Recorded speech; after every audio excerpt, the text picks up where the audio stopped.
రోజు కూడా నేను ఏం చెప్పినా అంటే మా ప్రాంతంలో ఈ ప్రాంతం అస్తిత్వం గురించి కొట్లాడినటువంటి వాళ్ళయి ఆ స్థానం వాళ్ళ కలిగిన తర్వాతనే దీని గురించి ఆలోచించండి, 4 రోజులు ఆపండి. ఇది పరదా వేసి పెట్టిండ్రు కదా. మీరు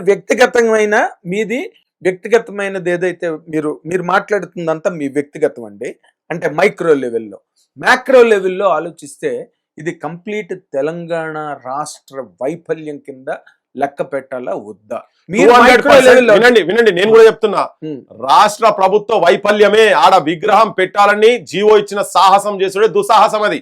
ఎందుకంటే మొదలు దానికన్నా వెనుక ఈ తెలంగాణ చరిత్ర ఏంటిది, తెలంగాణ ఎవరెవరు గురించి పాడినరు, ఎవరెవరు ఏ సాహిత్యం తోటి పాపులర్ అయినరు. ఇప్పుడు మీరే అన్నారు, ఇప్పుడు ఇది మాట్లాడిన తర్వాత ఇప్పుడు మేము కూడా ఉన్నట్టు మాట్లాడకాడికి వచ్చింది. నేను ఫస్ట్ డే మాట్లాడిన దానికి ఇలా మాట్లాడడానికి తేడా ఉంది. చెప్తా. నేనేం చెప్తున్నా, ఇప్పుడు ఈ ప్రాంతంలో అంటే నేనేమంటున్నా, పైసల గురించి పాట పాడినోనికి పట్టాభిషేకం అయిందని ఇప్పుడు నేను చెప్తున్నా ప్రభుత్వం అధికారికంగా. ఎందుకు మాట్లాడాల్సి వస్తుంది?